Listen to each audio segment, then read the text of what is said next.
absorption, spectrophotometer. 4 basic components है हमारे पास, starting from light source, then atomizer. Light source will produce particular light, हमें light particular देगा, भी हमने डिस्कस किया, हमें UV लाइट चाहिए, ठीक है. So this source will provide us either UV or visible light. UV visible light is required for excitation in atom. हम लोग ये चेक कर चुके. उसके बाद है एटोमाइजर. एटोमाइजर का पर्पस क्या है? To convert sample into atomic form. और ये सिर्फ एटॉमिक फॉर्म में नहीं होता. हम कहते हैं कि एटॉमिक एब्जॉर्प्शन में sample should be gaseous, atomic, free state. Gaseous sample आपका होना चाहिए, sample should be gaseous form, ठीक है. गैशियस फॉर्म में हो, गैस की फॉर्म में हो, मीन वेपर्स की फॉर्म में. गैशियस, एटॉमिक, एटम्स की फॉर्म में हो, not ions, not molecule, atoms. Atomic, gaseous, atomic, free state mean that atom is not interacting with any other atom. इस साथ वाले एटम से भी इंटरेक्ट ना कर रहा, ठीक है. फ्री स्टेट में किसी के साथ कोई उसने म्यूचुअल इंटरेक्शन, कोई भी फोर्सेस डेवलप ना की हो. So in atomic absorption we need our sample in gaseous free atomic state. हमें सैंपल चाहिए गैशियस फ्री एटॉमिक स्टेट, ठीक है. और ये गैशियस फ्री एटॉमिक स्टेट में सैंपल हमारे पास वैसे अवेलेबल नहीं होता. हमने कहा हम किसी भी सैंपल में मेटल स्टडी कर सकते हैं एटॉमिक एब्जॉर्प्शन से हमने ह्यूमन ब्लड में करना है, आयरन ही डिटरमिन करने जा रहे हैं. आपको पता है हीमोग्लोबिन में है, ठीक हो गया. या आपने कोई सॉइल सैंपल लिया, वाटर सैंपल सिंपली उठा लें. हमें बहुत सुनते हैं कि सरगोदा के पानी में ये मेटल है, हैवी मेटल्स प्रेजेंट है, तो आप कहते हो कि लेट्स चेक कौन कौन सी है. ये लेदर टैनिंग इंडस्ट्री है, वो क्रोमियम के सॉल्ट यूज करते हैं लेदर को साफ करने के लिए. आपको उसका इफ्लेंट ले लें, आप उस पर रिसर्च करना चाहते हो, उसका जो वाटर निकल रहा है, आप काफ़ी सारी लेदर इंडस्ट्री से उसका इफ्लेंट वेस्ट वाटर कलेक्ट करते हो. उसमें आपने क्रोमियम एनालाइज करना है कि कितना क्रोमियम है. उसमें आप chromium gaseous atomic free state में तो नहीं प्रेजेंट होगा, वो तो क्रोमियम के सॉल्ट्स होंगे, कम्प्लेक्स होंगे, डिफरेंट फॉर्म्स में होगा, ठीक है. सो सैंपल में आपके पास मेटल इस फॉर्म में नहीं होती. आपने उस मेटल को इस फॉर्म में कन्वर्ट करना है, किससे? एटोमाइजर, ठीक है. So purpose of atomiser is to convert sample into gaseous free atomic state. So हमारा जो ये सेकंड इंपॉर्टेंट पार्ट है इंस्ट्रूमेंट का, atomiser, it will convert our sample into gaseous free atomic state, ठीक है. आपका सैंपल जिस भी फॉर्म में है, ये जो एटोमाइजर है ये आपके सैंपल को रिक्वायर्ड फॉर्म में कन्वर्ट करेगा, ठीक है. उसके बाद वेवलेंथ सिलेक्शन डिवाइस हम पढ़ चुके हैं, वेवलेंथ सिलेक्शन करता है. डिटेक्टर्स भी हम बात कर लेंगे, कौन कौन से डिटेक्टर. ये जो आपका atomizer central part, to convert sample into gaseous free atomic state. इस फॉर्म में कन्वर्ट करने के लिए मोर देन वन मेथड, ठीक है, एक से ज्यादा मेथड है to convert sample into gaseous free atomic state. और उन मेथड्स की बेस पे एटॉमिक एब्जॉर्प्शन की सब टेक्निक्स हैं डिफरेंट, मीन उनको हम अलग अलग नाम देते हैं. सिर्फ किस बेस पे? उनमें एटोमाइजर डिफरेंट है, मीन बाकी सारा इंस्ट्रूमेंट सेम रहेगा. Light source will be same, wavelength selection will be same, detector will be the same. सिर्फ एक पार्ट डिफरेंट होगा और वो पार्ट होगा एटोमाइजर. मीन हम एटोमाइजेशन कैसे कर रहे हैं. For atomization purpose we have first one option. हमारे पास पहली ऑप्शन होती है फ्लेम. वो यूज फ्लेम, ठीक है. इसमें पर्टिकुलरली हम बर्नर्स यूज करते हैं, लेकिन फ्लेम की एनर्जी है. बर्नर्स हम देखेंगे, डिफरेंट बर्नर्स हम यूज करते हैं, लेकिन बर्नर में फ्लेम होता है, ठीक है. So first source for atomization of sample it is flame energy. हम फ्लेम की एनर्जी यूज करते हैं. You are well aware about flame. आप घरों में फ्लेम यूज करते हो, it is flame of natural gas and air, ठीक है. नेचुरल गैस का और एयर का फ्लेम होता है, इतना एनर्जेटिक नहीं होता, ठीक है. हम फ्यूल और ऑक्सीजन की रेशियो चेंज करते रहते हैं, उसकी टाइप चेंज करते हैं, तो फ्लेम ज़्यादा एनर्जेटिक होता जाता है. इसको हम बाद में डिस्कस करेंगे. लेकिन हमारा पहला सोर्स एटोमाइजेशन का है एनर्जी ऑफ फ्लेम.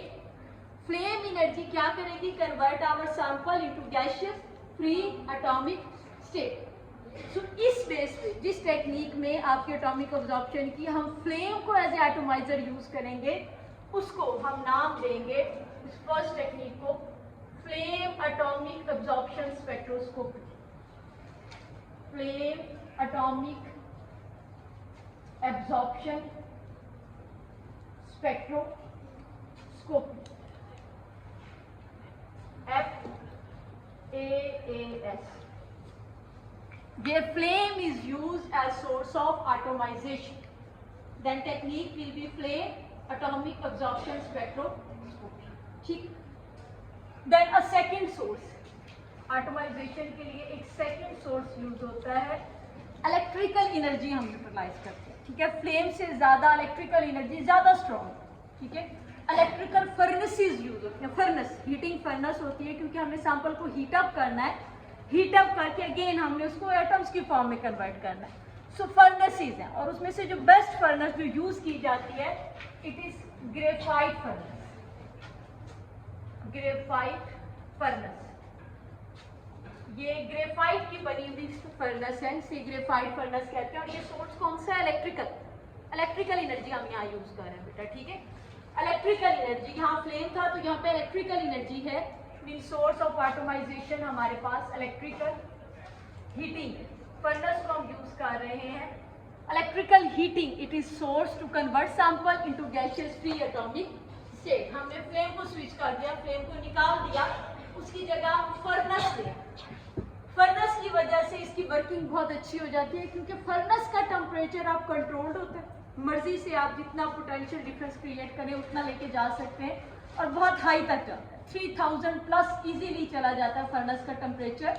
और फर्नेस आपको पीपीबी लेवल तक, पार्ट्स पर बिलियन लेवल तक एनालिसिस दे सकती है। सो सेकंड हमारा एटोमाइजेशन का सोर्स इलेक्ट्रिकल होगा जिसमें हम ग्रेफाइट फर्नेस यूज करेंगे। और टेक्निक को हम नाम अब क्या देंगे सेकंड वन को? Graphite furnace atomic absorption spectroscopy. Graphite furnace, इसको कुछ लोग सिर्फ GAF लिख देते हैं, कुछ graphite furnace atomic absorption spectroscopy. ठीक है, so it is second source of atomisation और उसकी बेस पे हमारी सेकंड टेक्निक एटॉमिक एब्जॉर्प्शन की graphite furnace atomic absorption spectroscopy, in which our atomizer, source of atomization, it will be the heating source and it is graphite furnace. ठीक हो गया? Then there is a third way to atomize our sample. sample को atomize करने का एक तीसरा method है। इस मेथड को हम कहते हैं cold vapour.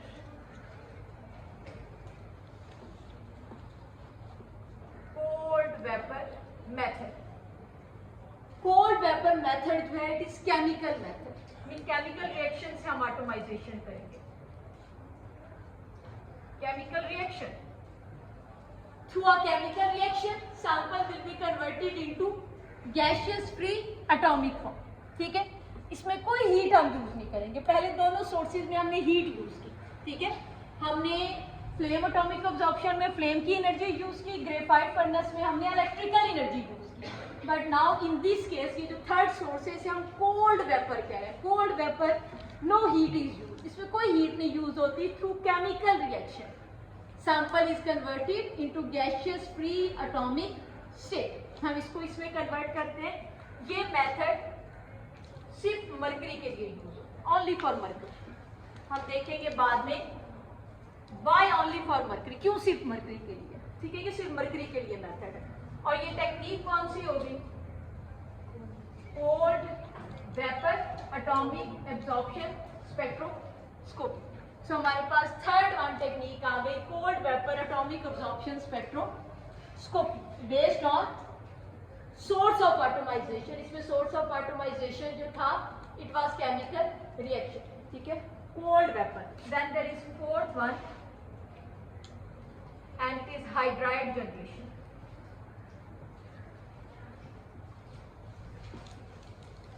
Hydride generation technique. In this technique, we produce volatile hydride. Volatile mean vapor form में हम hydride generate करते हैं। volatile hydride volatile hydrides, ये बनते हैं। इसको हम डिटेल में पढ़ेंगे इस टेक्निक को, ठीक है। सो हमारे पास फोर्थ वन टेक्निक आ गई, hydride generation. Hydride generation atomic absorption spectroscopy. ये टेक्निक भी लिमिटेड है कुछ मेटल्स तक, वो मेटल जिनके हाइड्राइड वोलाटाइल होते हैं, वेपर्स में कन्वर्ट होते हैं। सो ये सब मेटल्स के लिए यूज नहीं होती, पर्टिकुलर के लिए होती है। सबसे ज्यादा ये आर्सेनिक के लिए यूज होती है, ठीक है। ये वही हाइड्राइड जनरेशन।